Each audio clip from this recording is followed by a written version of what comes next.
100%. All right, welcome to Discussing Tabletop. Actually, this is... I'm not muted on my own channel, so I'm getting an echo. All right. So welcome to Discussing Tabletop for September 9th, 2017. It's our 45th episode. I hope everybody's having a great day as we get into the topics for the day. So today with me, I, of course, have, as usual, Joe. We might have some readjustments when he can actually get on something other than his phone. We have two returning guests. We have Sydney, we have Mats, and with us a first-time guest, the Carpe DM. So... we're just going to have an interesting show. We got a bunch of topics to talk about, and each of them can, give the supports to their various channels and things at the end of the show, as they always like to do, and I always like to have people do. So why don't we dive right into the topics, though? This week, I do want to talk about... Yes, thank you for the diving, Joe. I want to first talk about Magic the Gathering, the new set Ixalan. Dinosaurs! Dinosaurs! That too. We'll talk about that. Some of the new vampires too. Pyrosaurs. Oh, the vampires are conquistadors technically, so we should have known about the Spanish. That's no, okay. I apologize. They said it was not now. Spanish. I apologize now if there's anybody who speaks Spanish origin. Because I guess 16th century Spanish. There we go. Historically accurate Spanish, which were pretty terrible. There we go. None of them are alive now. It's fine. Yes, that's fine. All right. We want to make sure, not current Spanish. Anyway. Unless they are a vampire, then they may be. That is true. That's accurate. But then they wouldn't take offense. I know.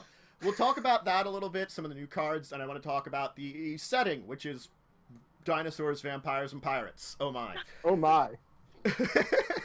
And Cindy's very excited to be talking about this. I love dinosaurs! I'm actually just like a 7-year-old boy in like a larger body. I still think dinosaurs and the Ninja Turtles are like the coolest things that have ever happened. Now, are you saying dinosaurs in general or dinosaurs the TV show? Yes. All right. Because the TV show was amazing. All right, let's finish the docket. No. I want to talk a little bit about gaming world settings, how they evolve through the world settings, kind of focus on Dungeons & Dragons and Faerun, because it's one of the ones that's evolved, that has a lot of history adding into it throughout the editions of Dungeons & Dragons. But we can use it as a general topic as people evolve role-playing games that way. I want to talk about extended materials. In particular, I want to focus on things like novels, because a lot of role-playing game systems now have novels based on them, and I want to talk about how those add to world settings also. Just adjust that a little bit. That's what you meant. I thought you meant like mithril and stuff. Like materials. Well, I mean, I might have spelled out materials because my spelling is often terrible, and autocorrect doesn't autocorrect if it's an actual word. Autocorrect is terrible. It saves me about 50% of the time for my terrible English. The other 50%, no. Is both terrible and also like an infinite source of humor. I love when autocorrect can't even give me a suggestion. That's always good. Anyway, the last two topics, we'll talk about Star Wars Rebellion. It's got a new expansion, Rise of the Empire. I want to talk about that game a little bit, and finish up by talking about a puzzle game, number 9. A little interesting one that I think would be really fun to talk about. It's a stacking number-based one. So, and we'll finish up, of course, with Stories from the Table and Gaming Stage Advice, our normal segments. So let me dive. Of course, the math major wants to talk about numbers. Yes, and that's just reason for the existence. Anyway, why don't we dive into Ixalan? So, I don't know if you want to start talking about some of the cards for it or the world in general, because I do like it's a very interesting world because it has a Mesoamerican feel with like the natives, but then they've also got dinosaurs. Then we also have like, yes, the conquistador vampires and pirates. And it's like, I think, was it you, Joe, that said it best last week? That's like someone took Smash Up and decided that these would work together. Said, yeah. Especially with those, the really kind of controversial. It's like it's the hot topic on Twitter, or at least it was like two weeks ago, which is of course where I am because I'm behind everything. Where they have the entirely like new like scrolly borders. Those feel like really much like a Dominion or like a Smash Up card. Like that's kind of what I thought it was actually. I'm like, oh, Dominion has that. Oh, never mind. It's actually Magic. See, I've been like bad on Twitter for like 2 months now, so I've been like popping in and here and there. So I've missed the entire conversation about the scrolly flip cards. I guess that's what it was about. I barely go on Twitter, and the only reason I even have one is because you pushed me for it. I was not the final push, though. I was pushing for a while. I know. But you were the major push for it for a while, because it's like, okay, fine, I'll do it. But, so, again, like, just from the world setting, I do find it interesting a lot. And it looks like I mean, forgot Merfolk. There's also Merfolk there as, like... Yeah. Yeah, because, I mean... as someone that does actually have a Merfolk deck, I enjoy the fact that there are Merfolk there anyway. Just saying. We have some dinosaur Merfolk? No, but you might have those in the next one of these, because they should probably. But, so yeah, I mean, dinosaurs is really cool. And I guess it's one of those things, as soon as they bring in dinosaurs, it's like, well, you've won me over instantaneously, you know. And then you bring in pirates... What more does someone want other than dinosaur pirates? And I guess the other stuff is just really cool on the side, too. So Jack I wonder Sparrow, if the entire, like, Wizards are focusing on, like, halfway stuff, because if you know what released yesterday, it was Tomb of Annihilation, which also has pirates and dinosaurs and undeads, and I'm just wondering, like, they say, okay, for this half year, focus all on jungles and dinosaurs, and then we'll just divide it out between Magic and D&D and just go for it. That's what I was actually thinking a lot of. There does seem to be sometimes, like, themes that are similar in Wizards on both half of things. And I was curious about that. Because it's like, I was thinking, I'm like, you know, it also reminds me a little bit of, like, Chult, the entire things that they're doing here. Just, like, some aspects of it with, like, the dinosaurs and things like that. And the pirates that are oftentimes in that area. And I'm like, are they just... That might be what it is. They're just, like, keeping themes together. Because it seems like they want to both have their two games together, yet not. You know? Yeah, maybe they just have a unified book club or something, where everyone's like, okay, here's what we're going to focus on. They're just talking about whatever they are at, like, the coffee pot, and then they're like, oh yeah, so we're doing vampires and dinosaurs. I'm like, that's a great idea. Guys, vampires and dinosaurs. Maybe, because remember they used to do those... Water cooler just gets made into D&D and Magic. Remember how they used to do those theme weeks where every article writer for Magic the Gathering would write about goblins, like, for this whole week? Maybe that's what they're doing for, like, this block and this publication of D&D. You just take, like, Smash Up and say, okay, which random decks are we going to do? Alright, guys. Make it happen. Oh... Well, I think, too, like, I think they really... Like, we haven't really had, like, a really solid tribal block since, I mean, like...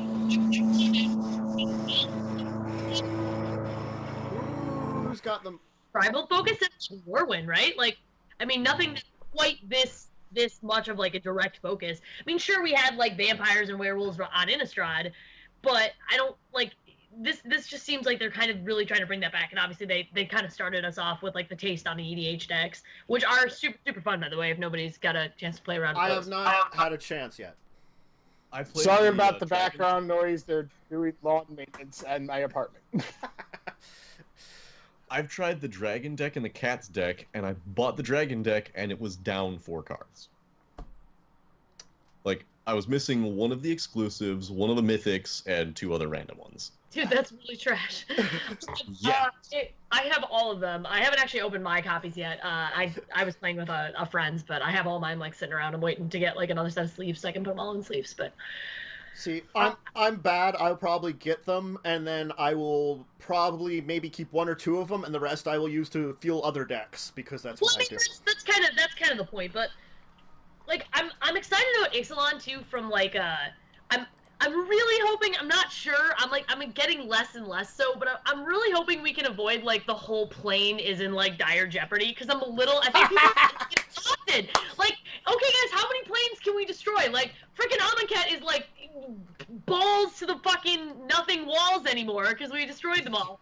And, obviously I get that conflict, like, drives storyline. I'm not that person who wants, like, you know, my, like, 100,000 word, like, conflictless coffee shop AU of Magic, but like I'm a little there's got to be a little bit of like just exhaustion just in terms of like how many planes can you flip and destroy before Bolas like takes a break. Like Bolas needs a vacation. Like send the guy that was Amonkhet weekend. That was Amonkhet. His vacation was destroying it. You know, he's like, yeah, like he needs a hobby. He needs to take up like knitting or his something. hobby is sitting atop a throne of the dead that he created himself. I mean, no, that he influenced other people to create for him. oh, okay, yes, and may or may not Obviously, have bodies. you guys are not Grixis. Mostly, guys, I just really don't want to see all the dinosaurs die. But how can you go through that again? Giant meteor squashes the entire plane. They actually, And then learned that they all died. I had a moment, okay? they have a giant meteor card. That Well, was, but that's like a vision, though, right? Like, I mean, it says on the flavor text that it's like, I saw the vision of the end of days of whatever. So It's probably just going to be a reprint of Meteor Swarm from back in like Visions or Mirage or something. Ice Age, technically. Because Oh, I yeah, played Ice with Age. I played with Meteor Swarm for a while until it got terrible. No, until they printed something better. Okay, true. I did too. I'm really liking the mechanics though, and I'm kind of curious how, just because obviously like Merfolk Modern is still like a pretty solid deck type, so I'm curious if any of the Merfolk cards are going to actually leach into Modern. I don't really play Modern. I'm turning into that person who I always made fun of with League of Legends, who now watches more Magic than she actually plays because I don't have time to play Magic. So so now I'm like, oh, I'm just gonna watch somebody stream on MTGO for like 6 hours while I sew this thing instead of actually playing Magic, because why would I play this game that I like? I mean, like, I think it's interesting because we do see different colors in the tribes too. Like, A little bit. Green Merfolk, man, what the hell? Unsure. But we did see a little bit of that in Ravnica too, with green-blue. So I think I can understand why they're still doing that. I think the most interesting one is the white-colored vampires, because it's supposed to be like religious order and vampires. Well, again, we saw white vampires in Innistrad. I mean, kind of in Innistrad, because Sorin was white-black, and that was like a huge thing. Everyone was fucking shocked. Everyone lost their goddamn minds about Sorin being white. People have been shocked since the card first came out. Yeah. People have been shocked since a lot of things in this game. They like shock. I mean, you know, it's one of those things. Every time they change something, too, there's always like the three people who are like, Magic's ending! This is the end of Magic! Oh, Magic's done! Magic's dead. I'm surprised I haven't seen more with the new change on the legendary Planeswalker rule. Yeah, that's an interesting rule. People decrying the fact that obviously Magic's gonna die because you can have 3 Jaces on the field at once. Well, now that's an excuse for my deck that has 3 Jaces in it to have them all out at the same time. You don't have many friends, do you? Like, you don't have many people who play Magic with you. Technically, no, I don't know if it's 3 Jaces. No, it's the deck that has 3 Chandras in it. That's right. Oh. And if you put all 3 out against me, I will punch you in the face. Look, the chances of me getting all 3 out in my white-red burn deck is not that good, you know? Well, then your chances of getting punched in the face aren't that good. There you go. But no, I'm waiting for Magic to return to like a Mirrodin style thing so that we can have a Dino Riders set. Oh, Dino Riders! Yes. I mean, we have a few Dino Riders. We've seen that. Obviously, like Huatli is riding a dinosaur. But yeah, and like the Regisaur has like the headpiece, but like the Dino Riders had the mech suits and the lasers that shot out of the saddles. Yes. Oh man. Yes, Dino Riders. I would have to find those toys. I still have them somewhere. Just like a whole new Voltron format with literally like making Voltron out of dinosaurs. Oh my god, it'll be Zoids. Fashion sense is Zoids, so it'll be perfect. Velocitron? Velocitron. That'll be my new name. Fine, I'll change my name. And unfortunately, that also makes me think of a D&D game we played where we made D&D Voltron out of our characters. Yes, where one of the artists basically drew everybody standing on top of each other in the form of a person. We're like, this is a great idea. We'll actually do this in battle. Don't worry. Nothing bad can happen. But no, it's definitely. I don't know if I could say it's a different feel. It's a different feel than they've had for a while, I think. You know, it's because what's the last new set we had? The last two new planes were Amonkhet and Takir. Were the last like new planes, other than reprints or reprinted planes. Yeah. And Amonkhet was really cool because, you know, it had a very good Egyptian feel to it, but I don't think it had that sort of same like wow factor of like that's really different. Well, we also you have to realize from like a world building perspective too, like Amonkhet was very contained to like Noctamoon because like the rest of it was like a fucking desert wasteland of like terrifying waste zombie garbage. So we had this very like insular like city world, kind of like Ravnica, but obviously on a much smaller scale. Where you had this thing, and then of course you had the weirdness of everybody kind of not knowing like what their past was because of all the Bolus like mind tricks and stuff. And again, dude needs a vacation. But that's what you had from a storytelling perspective. You didn't have like the whole history and this kind of like mystery thing. You had a different kind of mystery. You had the mystery of like trying to figure out like, oh hey, not all of us remember exactly what's going on, and it's kind of this weird like dystopian like no one knows what Soylent Green is kind of thing. Whereas like on Ixalan, you have like somebody like you're looking for something, like you're literally, that's a mechanic, like fucking Explorer is a mechanic, so you're literally trying to go through this world that seems expansive and huge because obviously there's like dinosaurs, so dinosaurs don't really exist in a small space, they're like literally like giant huge creatures. Yes. So you really have this, and dinosaurs also too are just like a hot button word for like, oh my gosh, like everything's gonna be big, true. everything's gonna be crazy huge, and da da da da da da da. It'll be freaking awesome. I really like dinosaurs, you guys. I have a lot of feelings about dinosaurs. And pirates. Pirates is one of those things like. Less so about pirates. I don't dislike the pirates, but like, I'm not against pirates. I like Grixis, his colors too. So I'm sure I'll end up running pirates like more often than I'm running dinosaurs, just because I don't play that much Naya. I'm not a very good aggro player. Like, just real talk. Like, I'm as a tempo all day, like 5 ever. I don't know how to do anything else. But I will probably try to run dinosaurs in some standard events or in some limited events and just fucking get my ass wrecked. Like, I'll give my opponents little like meteors that they can just beat me with when I inevitably lose because I'm playing like Gruul and I can't play aggro, so that'll go great. I am the only thing I'm a little bit worried about is like I really enjoyed drafting and playing like limited in Hour of Devastation. I really think that was one of the more fun limited. I don't know if any of you guys regularly play like limited or draft or anything like that. Not very often.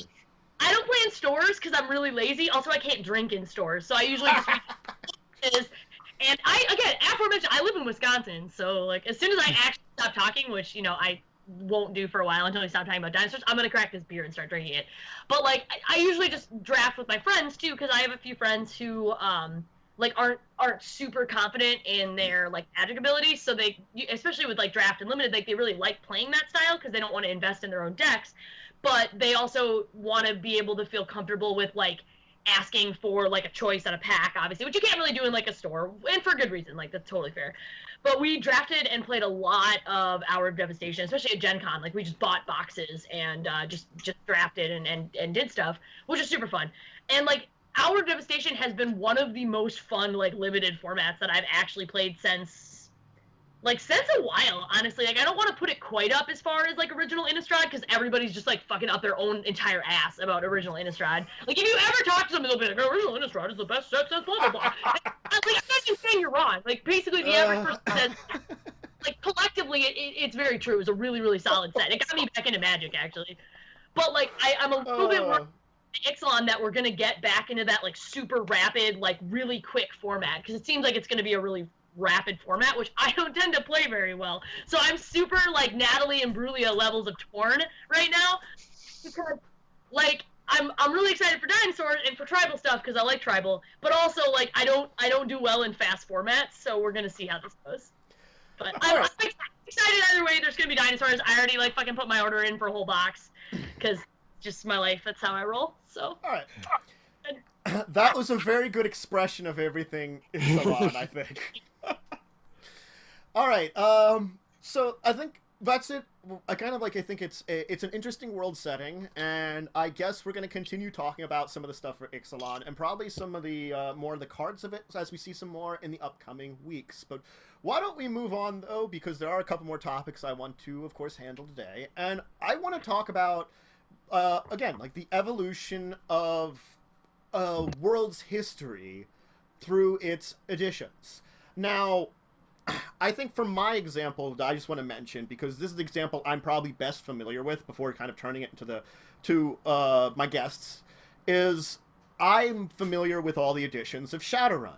And I've always enjoyed how, like, each edition adds a number of years, adds history with those years, so that, like, granted, you know, it only has a summary of the older stuff, but you could basically line up all the 5 editions, read through them, and have this, like, pretty comprehensive world history of, like, the past, like, 70 years in this world. And I thought that was interesting always. God, I love Shadowrun. I love it so much, but I hate running it. Yeah, they only made Shadowrun in a better system, something that was easily introduced to new people. I think there would be so much love for that world. It would. I know, it's sort of like, it's my favorite world setting that I have, because it's so interesting, but it's just like, running it hurts my soul. It's really sometimes. complicated. I think maybe that's why I've never actually managed to run a Shadowrun campaign, because I did a lot more role-playing tabletop games in college just because I had a lot more time before I, had to be an adult and get a 401k. But, like, I feel like we always made characters for Shadowrun.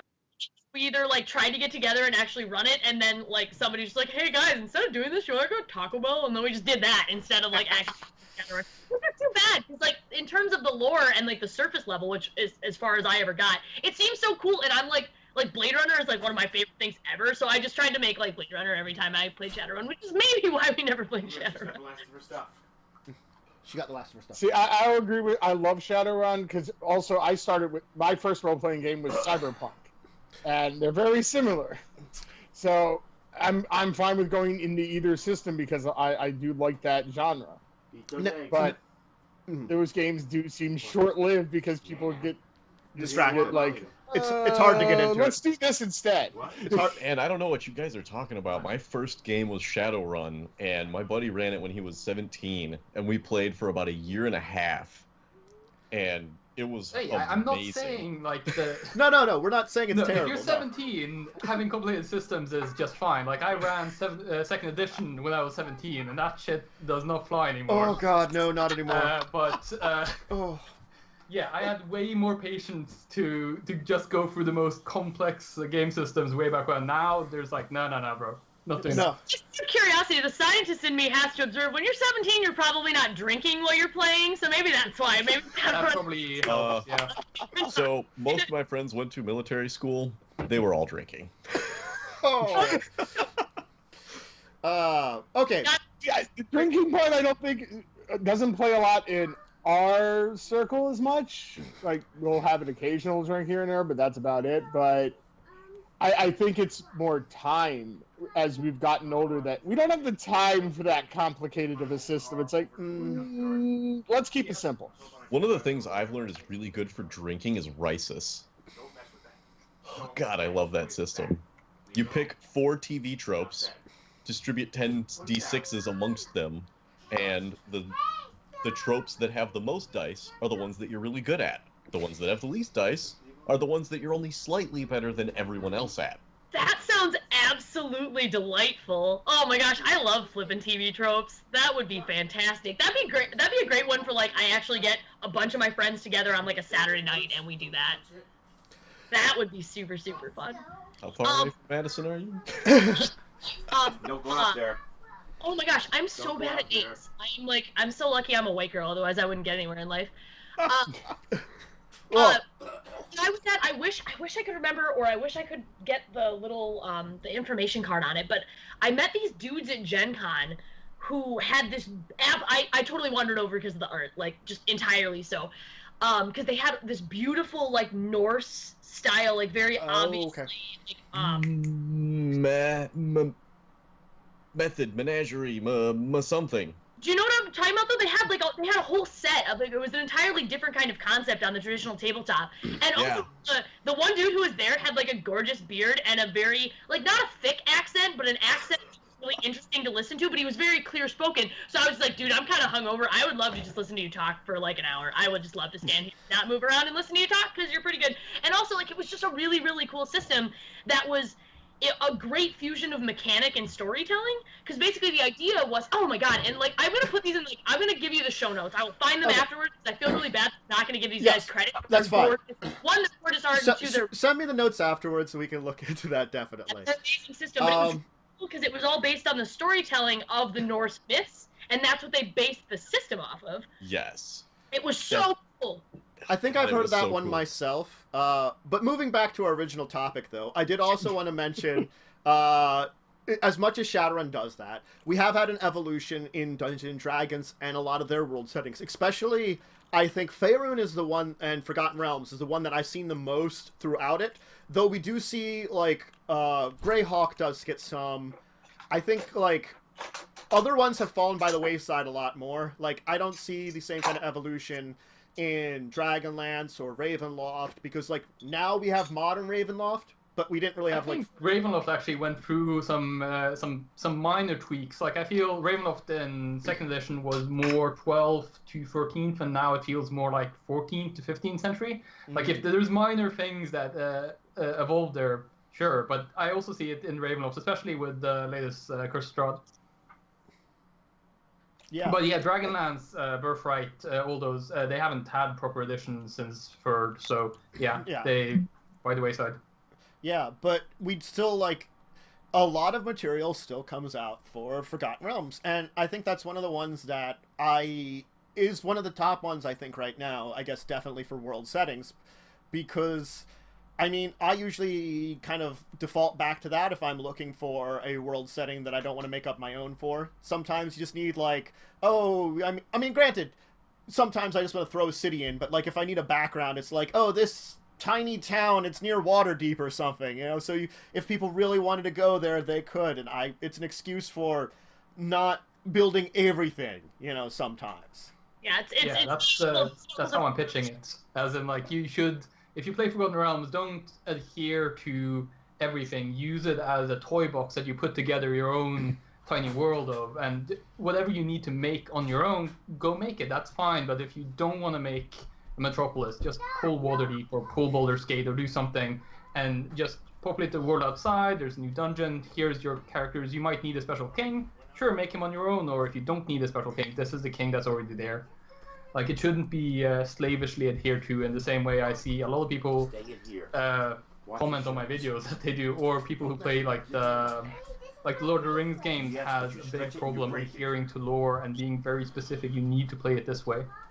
Yeah. If you use the Lord of the Rings system the right way, the token estate will suit you. Sure.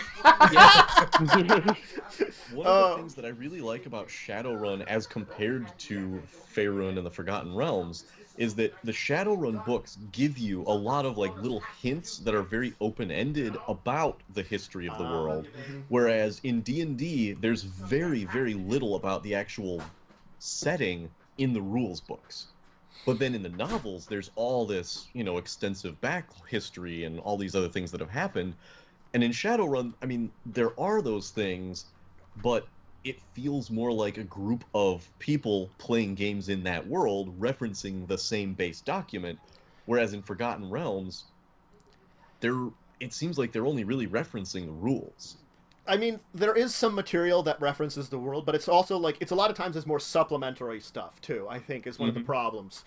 Like, for example, a good example is, like, the base Faerun book, I don't think I read through all of it, but it does have a lot of good information on, like, the kind of, like, here's the rules version of everything and how it exists, how it's set up and stuff, and a little bit on, like, various countries and stuff, too, kind of some summaries, but there were certain things that didn't delve into, but then, like, when I got Faiths and Pantheons, you know, there was, like, all this information under these deities, and then how they related to various, like, cultures and countries and stuff, too, and things like that, that would be very helpful.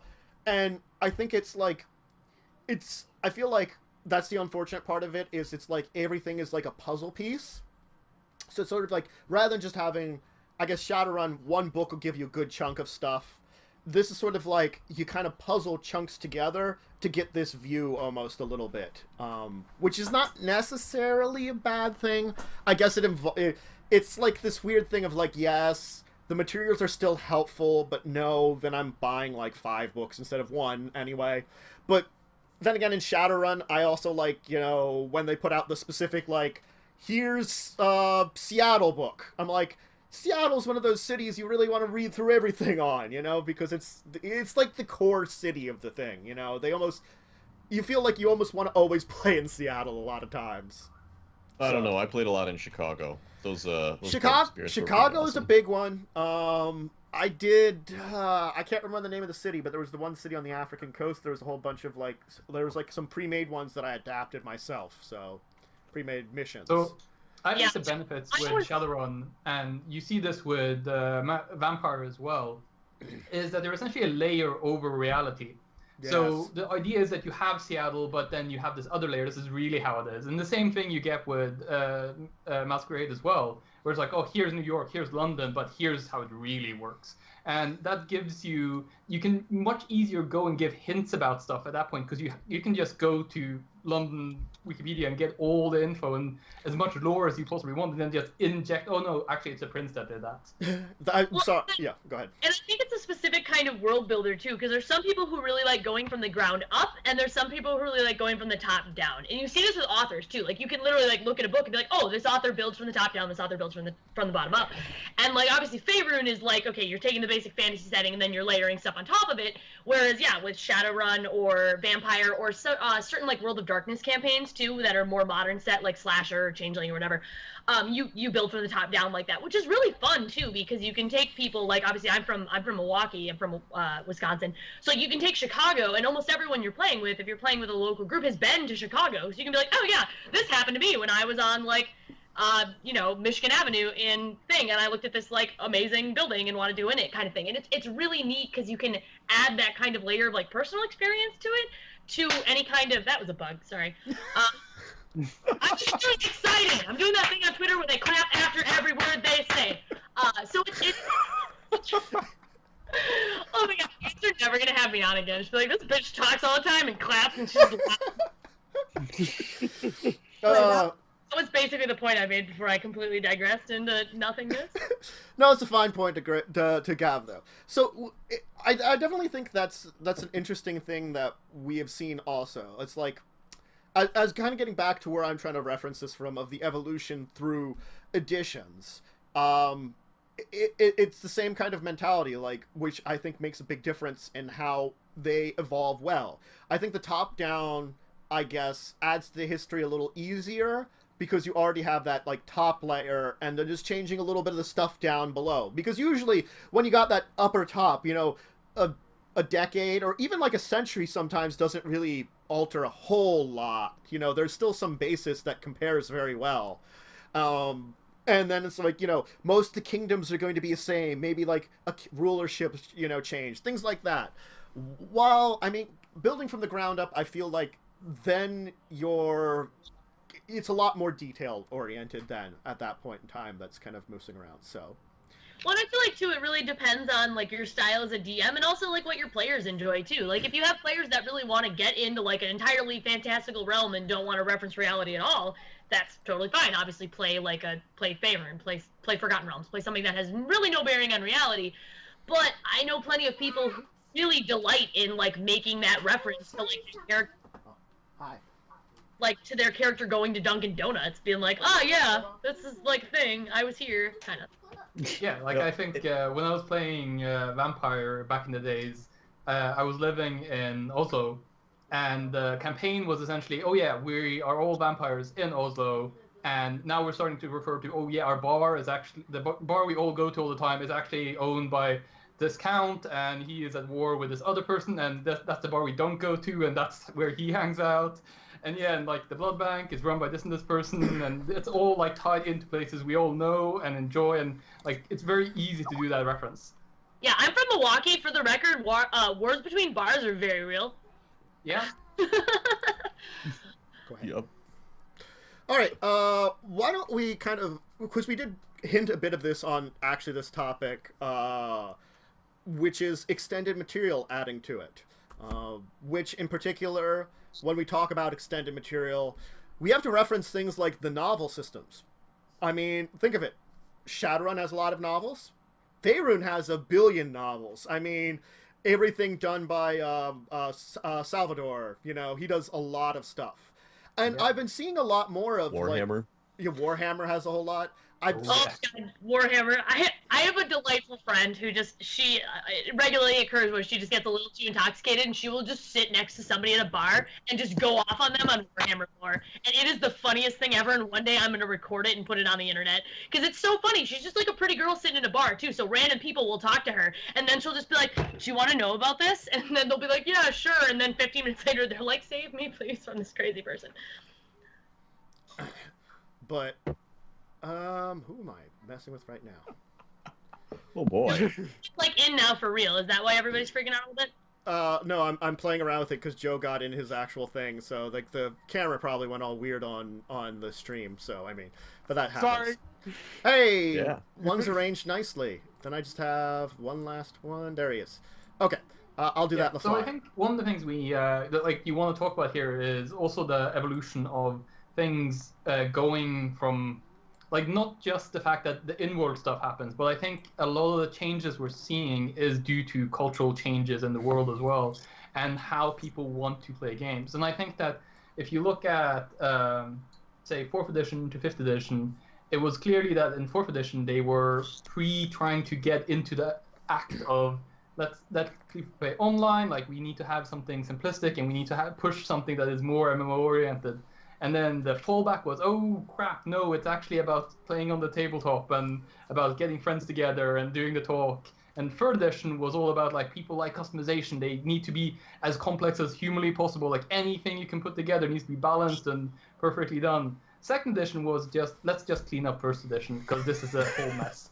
And then they were still on the wave of the like 70s and 80s about like, no, as much lore as humanly possible, like as few rules, just put as much fluffy stuff in there. Like when I read 2nd edition books, it is like reading a guide, like it's reading a guide to like a city or something. When you out travel, you pick up like, here's my guide to Rome, oh no, here's my guide to Waterdeep. They are practically the same. They give me the lowdown on like, this is what you're going to pay for a like piece of bread in Waterdeep. I'm like, I really didn't know that much. That's like a super accurate way to say it. Is it bad that now I just want to see like National Lampoon's Waterdeep Vacation though? Oh my god, that would be amazing. Wizard, this is why just hire me. Like it's fine.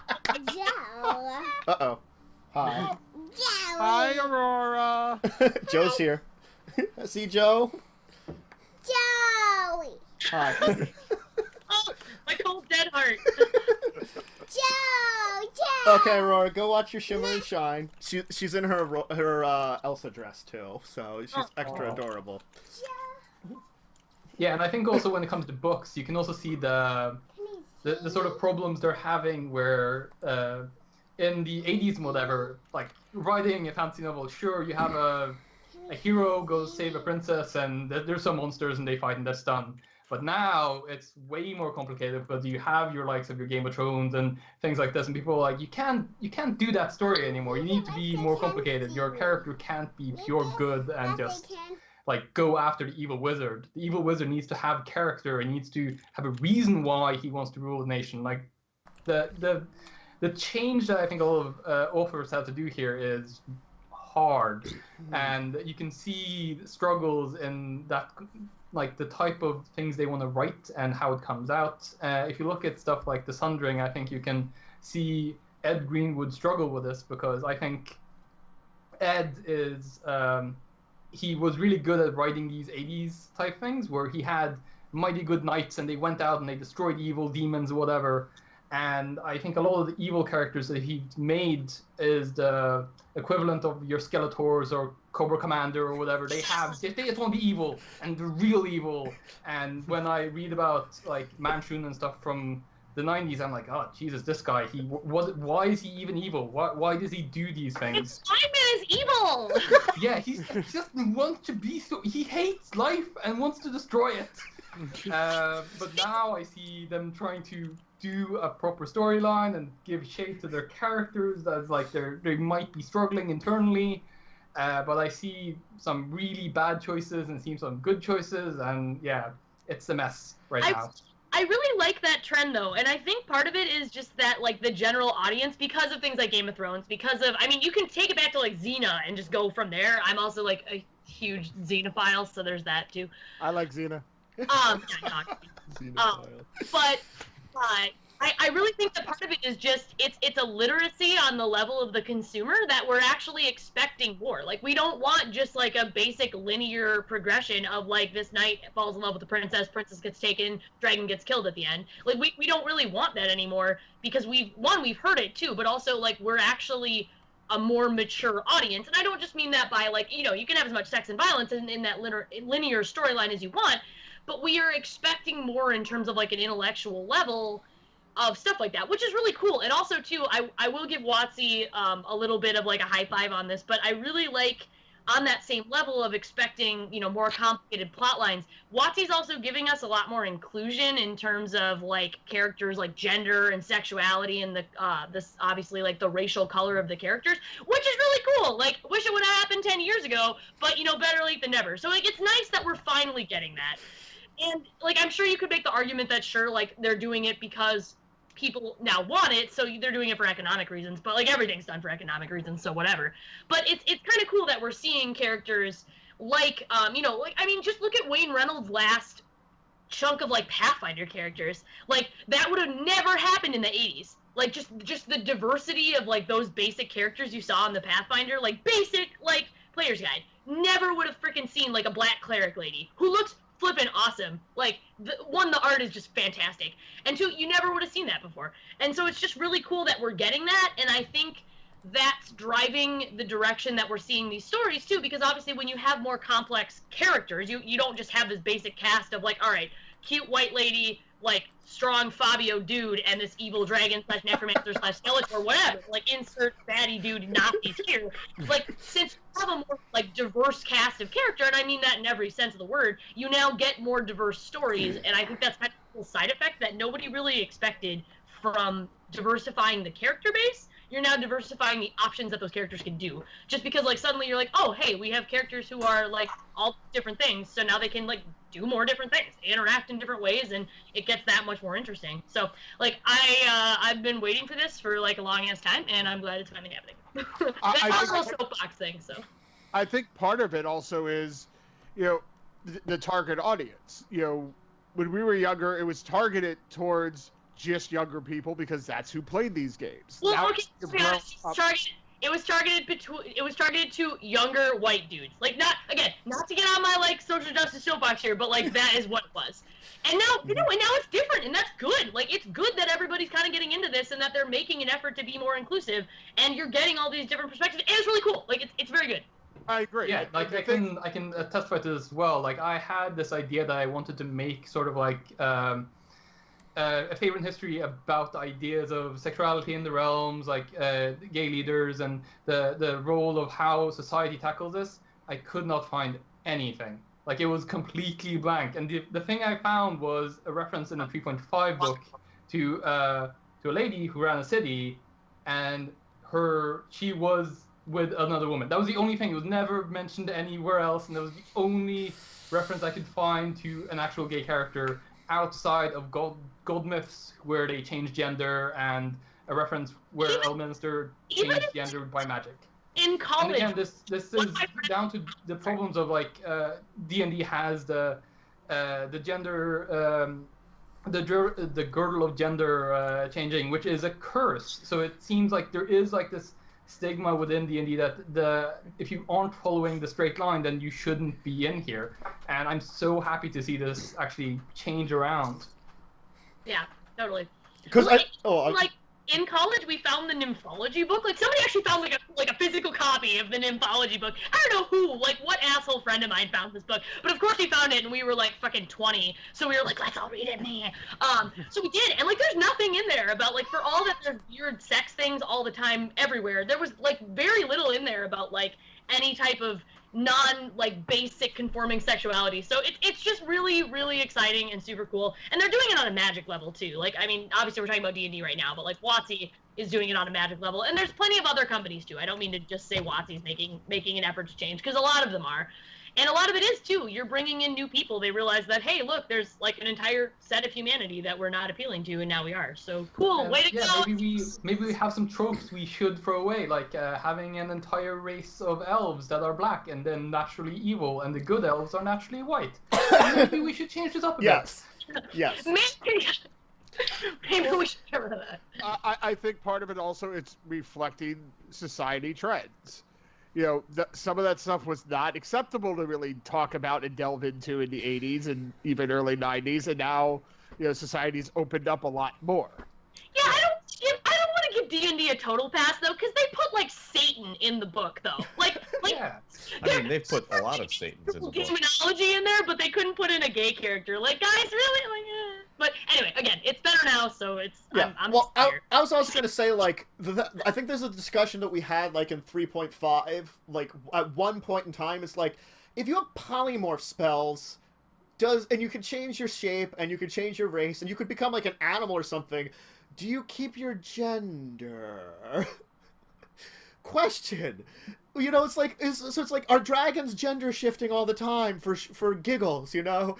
I think there was a discussion on that got really weird one time, you know, but... Well, you also had my character that you completely gave a sex change to. Well, that was just because you guys got in weird, like, mists that, like, gave people really weird effects to them. So, like, someone became an elf and, like... It was the funniest character to get the sex change because he was this old... kind of misogynistic, wanting women all the time, and then he became a young woman. So it was. Did kind the of character an odd... continue? Oh, I purposely said he was off fondling himself in the corner whenever I wanted to tick off the GM.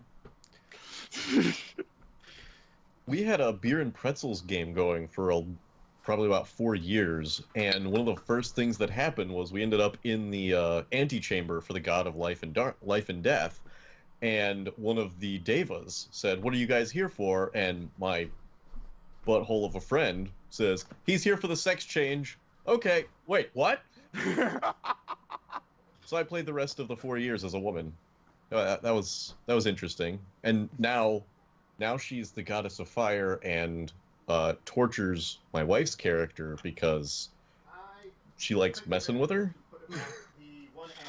You know, that's healthy. That's good.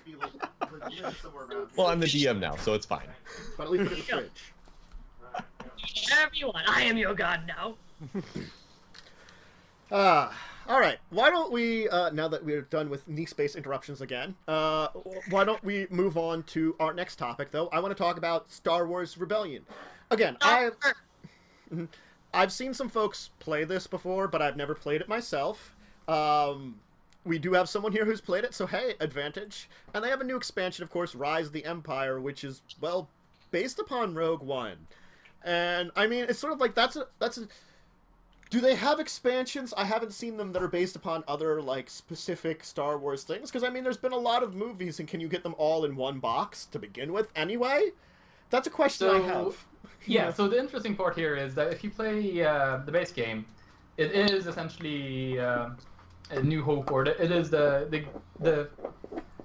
is trying to find the Resistance base. Like, that's the goal of the Empire player. Mm-hmm. And the Resistance player is to delay the Empire player as long as possible, and then get to the thing. So the expansion here is natural because it just adds to a tiny bit before that part. Since the expansion has a few more planets and a bunch of new hero characters and event characters and a bunch of new cards, so it's a natural expansion. To give some insight on the game, it says it is between 2 to 4 players, but in reality it is 2 players. Okay. And what you do is you, as the Empire, go around exploring planets, conquering planets, building more ships, and as the Empire, as the Rebellion, you try to screw those over. The quick preview I had on the expansion looks like it's going to just expand upon this. So you get more ways to screw over the Empire gets more ways to screw over the Rebellion.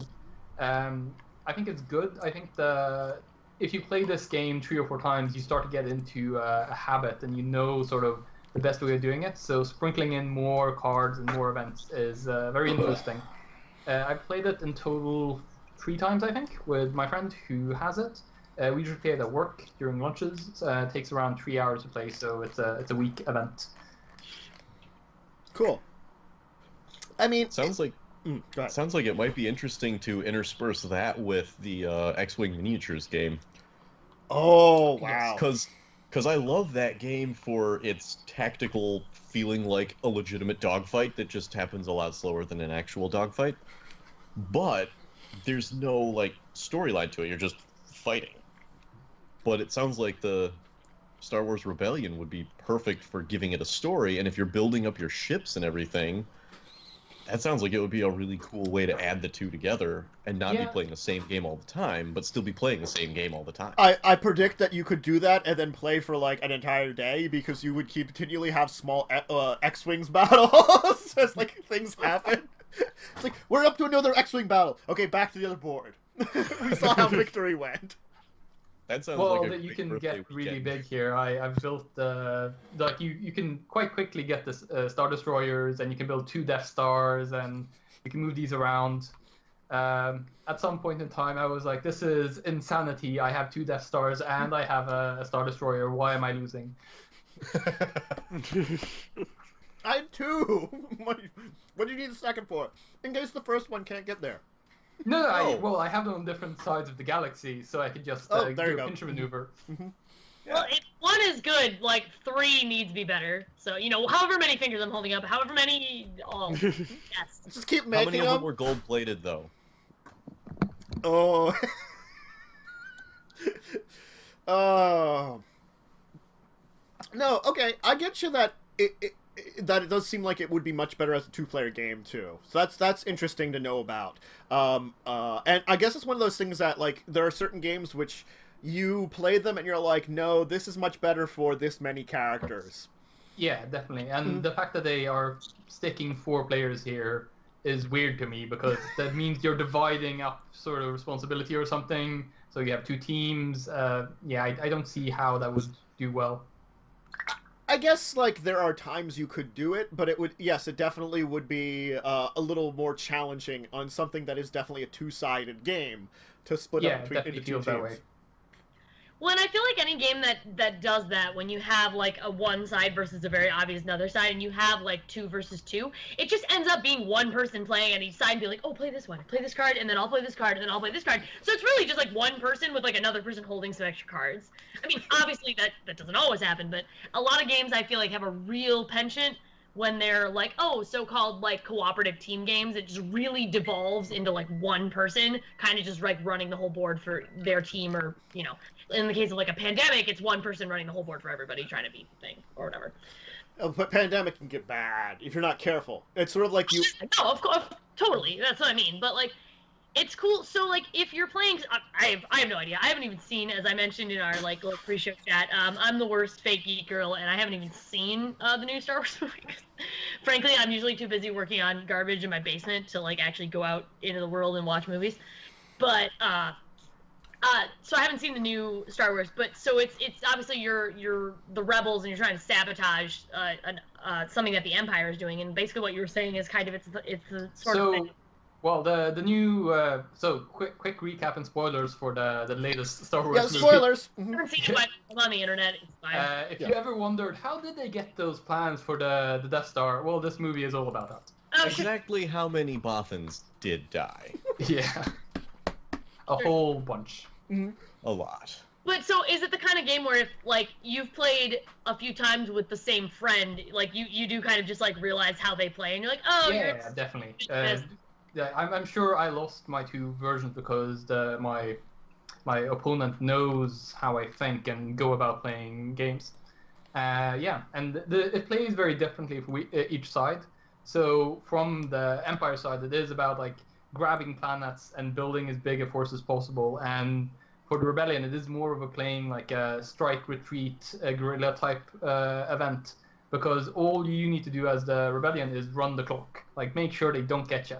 So store up the things, move from planet to planet, do weird things, try to discourage, and the Empire is just claim everything, search every planet, go get them. Which is definitely... Don't leave them a back door. Don't leave them a back door. Nope, they can't escape. How dare they escape this time? And I guess that's why, because the original game is definitely much more focused on what the original trilogy would be. This one fits a lot more. Because that's the other thing I was wondering about it, is like, how well was it fit in, and then why, like, I guess that's why we don't see some of the other material, like, that's, I guess, currently canon being made into some expansions, because it doesn't fit quite as well. Yeah, I don't see how you would even expand it into, say, the prequel trilogy. Like, that would be weird. I guess I could almost see, if, depending on how the current trilogy plays out, maybe doing something with that, because there are some very similar themes, but yeah, that's like, about it. Okay, let me pitch the idea of the expansion that is the prequel trilogy, which is that you just have a new board, and you're playing the Trade Republic versus the Trade Union versus the Republic, or whatever they were called back then. Mm-hmm. And then at some point you just flip the table and then you move into the next one. And that's how you get it, because they need to be completely separate. Yeah, maybe you have some carryover points or whatever, but it's definitely, you need two different games, just themed. You can use the same troops, but that's all. Yeah, it's a much that's I guess that's a better way of saying it. It's not one of those expansions that if you would do it, you could just be a simple expansion. It has to be like a very involved expansion. Okay. Yeah, and that's why I think they did it with Rogue One, because they saw the movie and were like, oh yeah, we could totally just add a tiny slice, get some few more planets, a few more cards, it all fits in, same theme. Yeah. Well, it makes sense that they picked this movie, especially over, say, episode 7 or something, because that does not fit in with... It doesn't have the same themes in it. That's the movie I did see. Yeah, I mean, I feel like it's again, like, they definitely went for something that expansions are more difficult for, I guess. I guess there are certain things that are canon they could probably... At least they're new canon that they could probably add in now, but we'll have to see in the future how much of that they expand on and get ready for. So, I mean, it sounds like, even from what I've seen and from what you've said, it does seem like a very fun game, but it seems like recommend 2 players. Yes, I definitely, I love this game. But I am biased, though. I work with Star Wars on a professional level, so, yeah, I do it like, my day-to-day job is Star Wars, so I tend to play a lot of these games. I read a lot of Star Wars, watch a lot of Star Wars, so, yeah. Oh, well, then that's a perfectly fine excuse, and we can accept someone who's got enough experience to let us know everything good about it. So, all right, why don't we move on to the last major topic, though, for today, now that we've talked about that. I want to talk a little bit about the number 9, and it's NMBR 9, a new puzzle game. This one I just want to go over quickly, because I find it really kind of interesting little puzzle game, where it's... I don't know what it combines with it, but I feel like it's got a little bit of a puzzle mentality and figuring... It's got Tetris combined with Jenga a little bit, I guess you could call it, or something. Yeah, I was saying it looks like Tetris. I was thinking it looks like Tetris with numbers. Yeah, but the thing is, it's also you're supposed to see how high you can stack it, successfully, and you also... Instead of clearing it. Yeah, so it's like... It's like a weird little combination of a little factors there. It's like... And I guess... It's like Tetris with numbers and Word Up. Oh, yeah. Yeah. That makes sense. Yeah. And you're just supposed to try to keep rising them higher. And you draw a card to basically tell you what kind of number or what kind of shape you're trying to place. Or I guess there may not be options. I'd have to try to see if I can find a picture of one of these cards here. I got the Board Game Geek page up. Yeah, I got that too. I'm actually going to be running this for...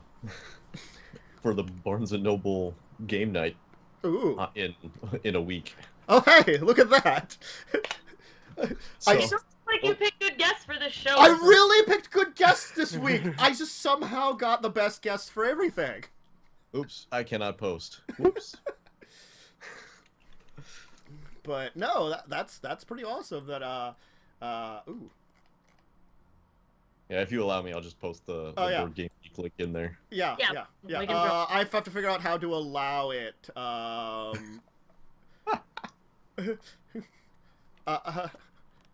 No. Ollie, give him powers.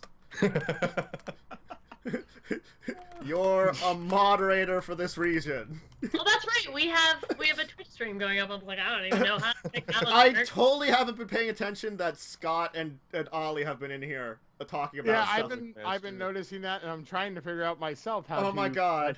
Post. Because I'm also a moderator. Yes.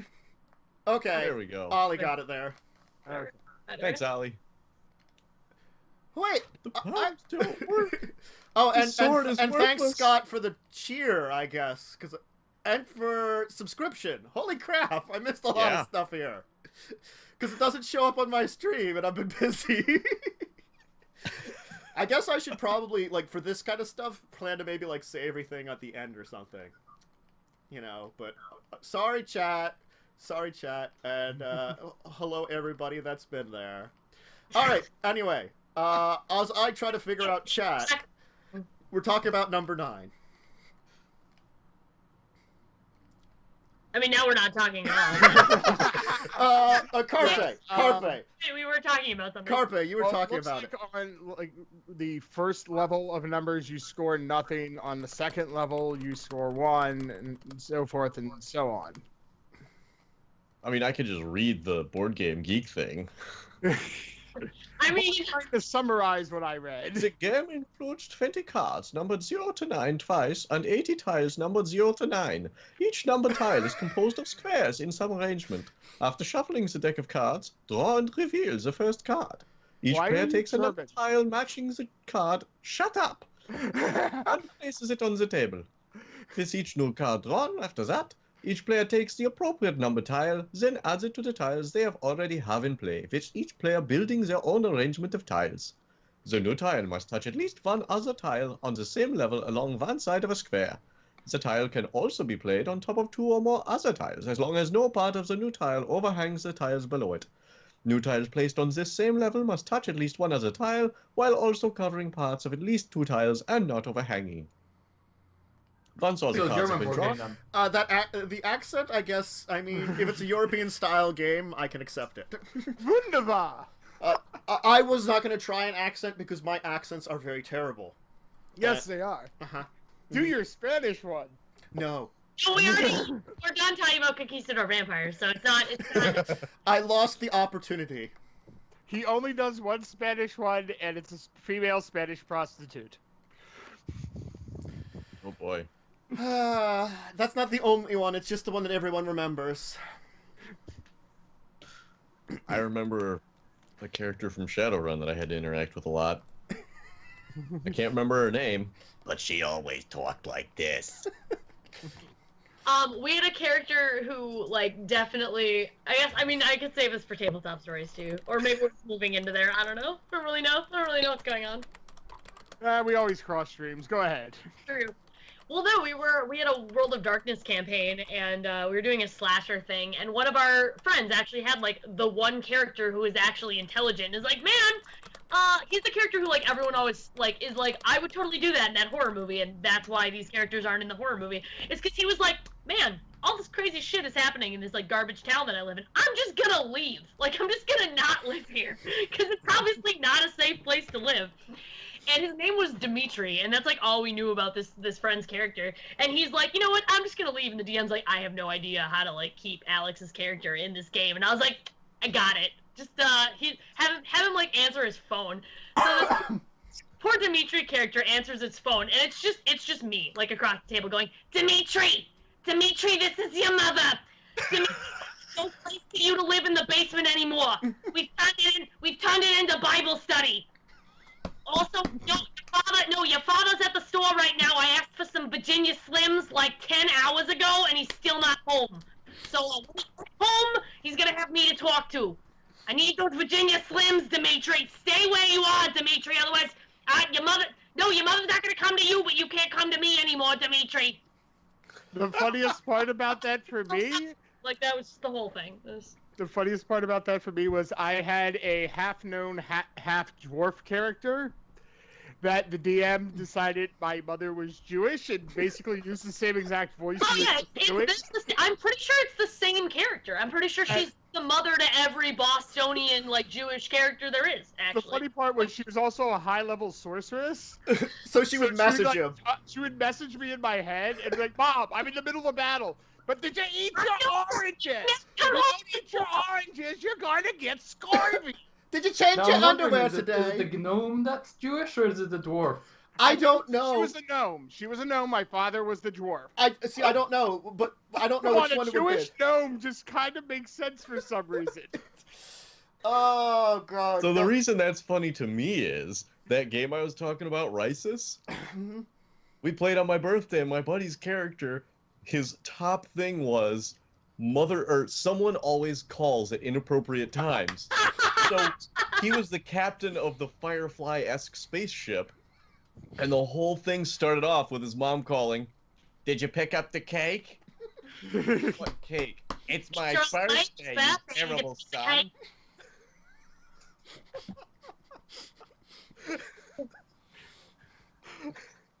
Wow. Well, my mom was slightly involved in one of the major battles, so she's like flying overhead going, "Meteor swarm! Meteor swarm!"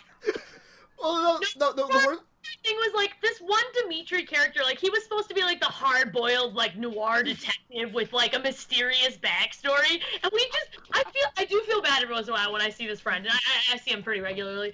And every once in a while, he's like, you just totally ruined that character, just entirely. It's like his entire mysterious backstory was just that he had a crazy Jewish mom from Boston. I'm like, well, it's probably a pretty mysterious backstory for like a comedian, maybe not a hard-boiled noir detective, but I gave you something at least.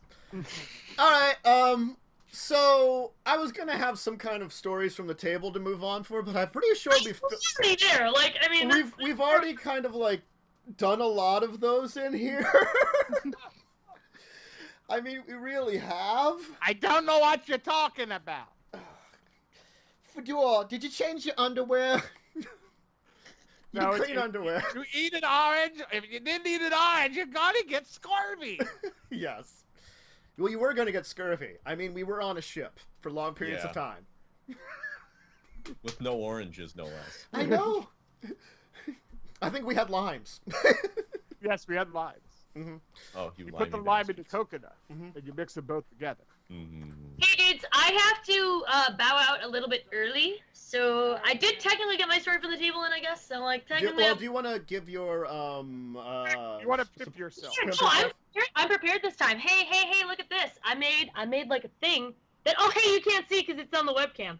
So never mind. No, it shows up. It shows up on the stream pretty fine. Up on everybody else's screen. Okay, so anyway, if you want to follow me on Twitter and like hear about all my bad ideas, which they're all bad ideas, I don't have anything else. I'm Tappy Toe Claws on Twitter because somebody already had Velociraptor, and I'm eternally angry. And then on Facebook, which I never remember to post on because Facebook's Pages app is garbage trash, but I'm Velociraptor cosplay on there. So you can come find me. I'm going to another con next weekend, so I'm gonna have like a ton of ridiculous con stories. I'm making a new costume for Magic, and it's gonna be ridiculous. So follow me and check that out. And I love Magic and I hate Magic, and that reflects very obviously in the costume that I make. So thank you guys for having me on again. Sorry that I have to bow out. No, it's okay. It's fine. But it was super fun to be here, and I hope to be on again. Hopefully they'll let me on, because, I don't talk about dinosaurs when Ixalan is around. But that's not even true. I talk about dinosaurs all the time. But bye, guys. Have a good show. Have a good rest of the show. Bye. Good choices. Play nice with the other kids. Okay, I'm not gonna just. Okay, the cameras didn't go too bad. We can live with this. Yeah. Probably. I might have to still adjust one. We'll find out. All right. I don't know where to go anywhere from here. Today's been insane and wonderful. Somewhere along here, we need to do story. Oh my God, there it goes. No, we did stories for the table. No, I have to readjust things because apparently we got flipped around with people. Yep. Let's just switch you to. Ooh, I'm in two places at once. No, let's turn off. Not that one. And I'm not myself. I'm two different people. Whee! Technically, now you're just half a person. At least briefly. Look, Ollie's complaining because I don't know how Skype works for now. I know it was going to happen. Look, it's not always me. It's always me. It's always something with Joe. Oh no, that's not correct. That's the Twitch inner window. That's not what I want to have show up. Anyway, so I was talking. We did stories from the table. Yeah, a gaming sage so advice. It would be gaming sage, yeah. God, I have no idea what to Does ask anymore. anyone have a gaming sage question? Please ask in chat for a second. That might help me because, like, my brain has, like, Or if our other guests have a question. That might help too. If you have an interesting question, that would be good advice for folks and help them out in their gaming ways. How about why is it always Jewish mothers? Because I guess like 80s comedy into 90s comedy has taught us that it's a current comedy because I guess so. Big Bang Theory. Oh, okay. Well, apparently Scott wants to know, Carpe, what's your favorite tabletop RPG? For what purpose? I don't know, but Ollie has a better one. Not what purpose is he asking his question for. No, what purpose is the tabletop game for? Is it my favorite game to play? Oh. Is it my favorite game to run? Is it my favorite game to teach? Like, there's so many different ones that fit all those different things. Like, Risus is the best one to pick up when you're drinking because all you need is a bag of D6s and everyone has D6s. Do you have Monopoly? You have D6s. You have enough D6s to play Risus. And the other... Okay, yes. All three. Play, run, teach. Yeah. So I guess that one I'll go with run because that one you can just pick up anywhere. Yes. Play, fucking Shadowrun. Oh god, I love Shadowrun. I've got one character that I've ever made for Shadowrun. I've played him in 3 different campaigns and made him for 5, and these 2 of them have stopped like before the game started. And I was like, he is made in 2nd, 3rd, and 5th edition of Shadowrun. I feel bad because I have a friend of mine who did the exact same thing with the same character, I think also 5 times. The same character in 1st, 2nd, 3rd, 4th, and I think we haven't done 5th yet for him. Joe? Yeah, Joe is there. Hi. Hi. Yeah, he's a dwarven pimp, and I always like put money way higher than it should be because I spend half of it on the extra lifestyle and security cameras and a limousine and everything for the job. Well, it's required if you're a pimp. That's you have to have those things. Like it's like being a warrior with no sword. If you're a pimp, you need a limo. He can see you. He can see your hand. There you go. I see her. Hi, Aurora. Okay, you don't need to crawl up on me when I'm trying to do it. You're very adorable. Squish Matt in the crowd. All right, cleaning up my language. So, how about everyone else's the same 3 questions? Why don't we go for? Because that's an interesting one, and then we'll do Ollie's question about opinions on zombies. Oh, Other people real quick, Mm-hmm. teach D&D 5th edition. Oh man, so easy. Yeah. I love it. Hey, Scott, who's in the chat right now? His daughter's name is Aurora too. Dad? Yeah. She's confused by chat. Joe. Hi, Aurora. I'm gonna tickle you. Quickly, go run off and watch Shimmer and Shine. It might be on. I don't know. Okay. Matt, how about your 3 for the next one, and then Joe, and then I'll go get that on, and I'll get mine last. Okay. Okay, so I would say my favorite to run, surprise, it's 5th edition Forgotten Realms. It's what I know from deep in my soul. The reason why I would say it's different for playing is because seldom do I meet people who's so into Forgotten Realms as I do, so having someone else run it for me seems weird. I love playing Vampire D20. That is my go-to. Medieval is better than modern because I love history and how it all works out, and playing in mid-century like middle-age Europe is just super fun. For teaching, Jesus, that's something I haven't done in ages. Like I play with a crew that doesn't need teaching, so I haven't even taken on the challenge of this. But it will probably be 5th edition and just running a simple dungeon scenario, getting people to know like this is how you kill a monster. Here's how your character sheet works. 5th edition is great for this. I would not want to try 2nd edition doing something like that. And for me, I would say playing would be Mage, actually. I love the open system for it. I love the fact that you can be as ridiculous as you want with spells if you're willing to take the penalties. I've had some very, very weird and interesting times with that game. For running, it would probably be the system that I made. That I need to get back to actually flesh out some bits and pieces of trying for my 2-hit system on, because that is still relatively horrible. Matt has experienced that. Yes. A Tommy gun shooting from foot to head. Kind of weird. No, that would have been the right way. It was from chest to foot. Chest to foot, yeah, it's true. It went down the body, which really wouldn't happen. And for teaching, we have a somewhat relatively new player in our group, Matt's one cousin, so I would have to go 5th edition as well. We're running our 2nd game with her now, and first time she played a rogue, this time we got her into one of the double classes that's a combination of rogue and ranger. But still easier than really any other system, I think, to try to bring someone in. And Matt with these screaming news. Ready? Oh God! Unless you want me to entertain and continue for a little bit. I don't know. I've got Simmer. She knows how to press play on the DVR and it's got it going, so she just has to press play and she can watch it and hopefully be distracted for like another 10 minutes. That's all I need to finish it. 5-10 minutes, all we need. Alright. Yeah, I'll agree 5th edition is probably the best if I'm teaching someone to roleplay. Because it's the best introductory, I think. One of the better introductory systems. I mean, I feel like depending on the person, I might say World of Darkness game 2. Both of those two are very easy ones to teach the basics of the systems, usually.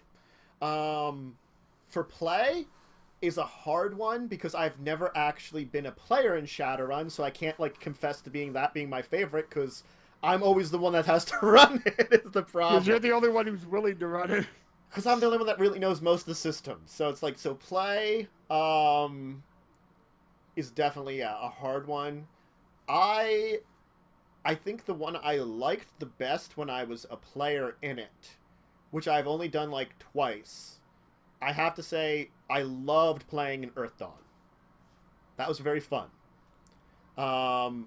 It's close enough to Dungeons and Dragons and Pathfinder and stuff, but it's got its own dice system, and it was very interesting. And I think that was the DM I had at the time. So I think that's why, like, that one stands out always in my memory for being a player. Because other than that, I'm usually playing Pathfinder Dungeons and Dragons. Yeah. I would say my second would be that superhero one we did. Aberrant. Aberrant was really fun. Which is of D10 White Wolf superheroes. Yes.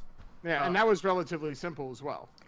I think for running, I might just have to say, ooh, it's a tough one. Favorite to run. I have been enjoying. I've enjoyed when I've had to run. Shoot. I've enjoyed them all. Is the problem, to a degree.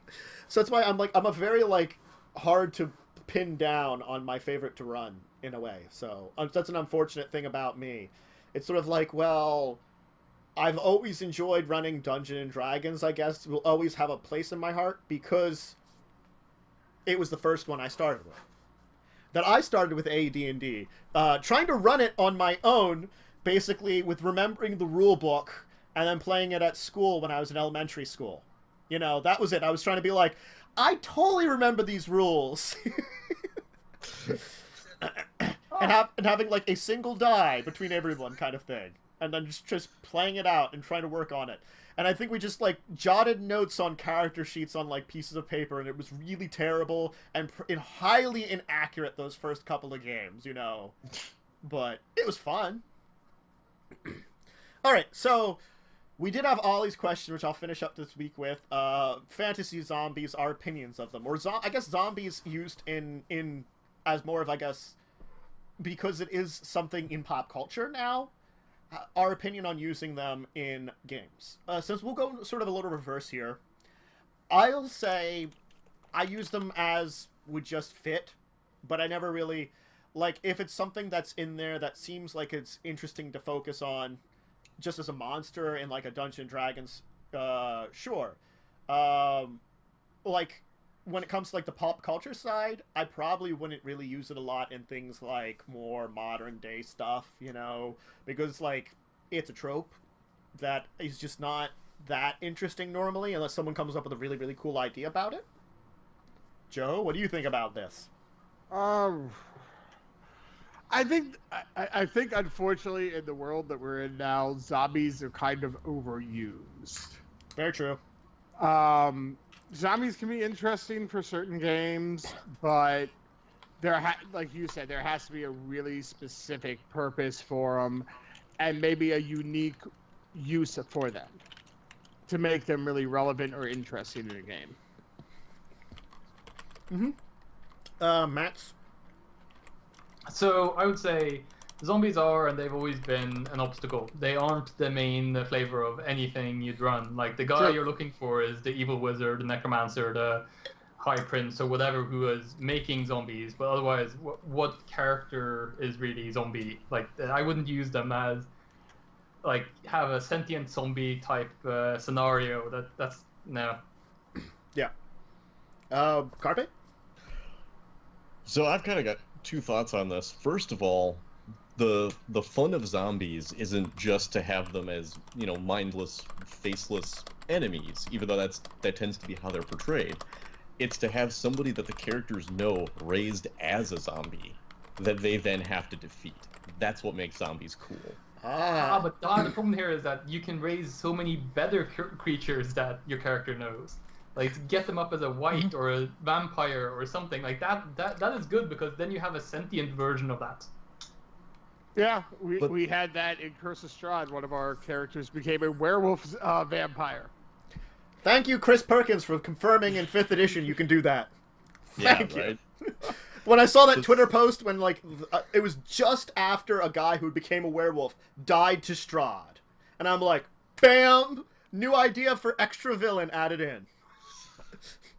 So the second thing is there's this political theory that zombies and vampires correlate to whichever party is in power, and so whichever party is in power will take their enemy and encourage movies to be made about those things. So I think it's that Republicans don't like vampires because they're immoral sexual deviants, and liberals don't like zombies because they're, you know, corporate wage slaves and are mindless undead. And it seems like that's kind of starting to break down now. I don't remember all the exacts, and obviously I saw something on that. On the nose. I think also that in recent times we can say that zombies are more of our addiction to technology. I would say is the thing that we're going for now. If you end up losing all your technology, you'd essentially be a zombie that wanders around. And the thing that you see all the zombie survivors is about retraction from technology. So going into the wilderness, making your own world, making new technology on your own. So it's I would say zombies in modern day isn't as much as they used to be before, but now is about technology. Yeah. But then vampires doesn't have quite the same correlation, which might explain why vampire movies modern vampire movies are starting to go more in a lot of different directions instead of just being that single solitary dark, you know, tantalizing figure. I think it's also because I think in the olden days, you could have that vampires were a substitute for, say, the gay agenda, or they're going to take your morals and just run awry with them. But this has come to a conclusion now. So like, where do you fit the vampire? Like, what is the thing he is going to do? Like, I'm thinking, what is the moral thing we're banging our heads against? Yeah, That you can put into vampirisms.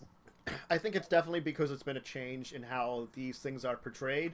Like, and I think that's where almost it's a little better in things like Dungeons and Dragons and stuff and the fantasies, because then it's a little easier for us to just randomly figure out a place, and we don't have to worry about like the overall pop culture in a little way, how they're going to feel about it. You know, and I guess that's the advantage when it comes to these monsters and how like pop culture is changing with them. So very interesting. All right, so why don't we end for today? We've reached about the time I normally like to end, and we had a really fun and interesting show. I thank everyone who came and hung out with us in chat today. Sorry I wasn't there for like 2/3 of the time because the show was I was consumed by the show and trying to like manage everything. And Sydney, bless you for joining us. You can go on for a little bit, and it's had to drain you, and it's not always easy. So, and sorry I wasn't responsive to chat for most of the show, but I was on my phone and really couldn't see chat until I got on my computer. Yes. And now Joe can actually like be helping out, because maybe now next time like try your computer on like an hour before the show and see if it wants to do it again. I did it like 45 minutes before. And it took forever to do it. Yes, and it just updated the other week, so I'm really pissed off at Microsoft. Who isn't? All right. I work with it every day of my every weekday of my life. So why don't we just do clockwise? Cindy's not here, so you know her link will be in the description. You saw hers earlier. I'll have a description of the YouTube link to her Twitter at least. Carpe, we'll kind of go to you and just go kind of clockwise here. Sure. I am the Carpe DM. You can follow me on Twitter at the Carpe DM. Pretty easy there. You can check out videos of games that I've streamed from my campaign world that my wife and I created, Avalor, on youtube.com/thecarpediem. And I'll be starting up some new streams again coming up in the near future at twitch.tv/thecarpediem. Cool. Make it really easy. Matt? Well, you can follow me on Twitter at Favorite History. I do usually a daily post with some sort of funny lore tidbit from Forgotten Realms. Every Tuesday I usually publish a video with a longer take on some sort of Forgotten Realms history, where I have my voice actors go through a script I write, and then I animate whatever video is in the background. I also have a Facebook group, but that's more for people who are not using Twitter but likes to use Facebook, because they're sort of mirror image of each other. But yeah, that's all me. Okay. Joe, I mean, you're gonna usually support things. I pimp you, so yes. Someone. Yes. Yeah. Well, I will announce now Donate because to Patreon so we can do more one-shots of weird and interesting games. so I can buy them. Yes, I know Yes. that's what you want me to do, because you really want to do those one-shots of like random games we keep talking about and be like, yes. And I'm like, I can't afford so many core I know. books. I might be able to afford a few for you, but I can't do it all. So people, support us if you like our games. I recommend Risus. It's free. So I have to look through a bunch of free ones too, and I have to start doing those. But we will be doing something tomorrow. I haven't quite decided on it. I am planning it out today. I'm going to be in a one-shot this afternoon. I think that's being streamed. I'm not 100% sure. If it is, I'll link it in my Twitter. Are you also going, well, if it's on Twitch, are you going to show it on your channel then? I could probably host it if I figure it out. I think Worm, who was our guest last week, is going to be streaming it. So if he does, I will host it on my channel if you want to see that. Yeah, so tomorrow, plan for a bunch of events, because I'm thinking I want to do, if I'm a longer stream with a couple of different things, because of now being a affiliate. little celebration there. So that might be my Sunday evening. I have some loose plans there. We'll see how they work out. Normal streaming schedule for the rest of the week. Monday, Wednesday, Thursday. I know I'll be doing some more Fallout New Vegas on Wednesday because I've been loving doing that and play way too much of it. And then next week, discussing tabletop again. I've already got a couple of guests lined up for it, and we will see who else we can get for it, if anybody else would join us. But we'll have an exciting one. I'll throw out announcements during the week. Of course, you can always follow here, subscribe on YouTube. For extra support, you can do things like subscribe here, the Patreon, stuff like that. All that kind of interesting stuff to help support and grow this place and help me to, well, I don't know if it helps me grab more people to hang out again, but, you know, helps me to keep going so I can keep doing that. And thank you, everybody who came and joined us, because, you know, it's been really fun. Okay, thanks, Scott, for September. That's really good. Really good. I don't know what that is really. Oh, it's the half. It's the half price. 100% support. Oh, I heard someone talking about that. Yes, it's half off to subscribe for September. I guess apparently for supporting this channel. Cool. And hopefully we'll have everybody though here another time in the future. And I guess we'll see you all. Well, me and Joe will see you next week, and hopefully. Well, we'll probably see you tomorrow. Oh, yes, I guess we'll hopefully see you tomorrow. So, all right, everyone, have a great day, and thank you all for being here, both in chat and with us. So, bye-bye. Bye.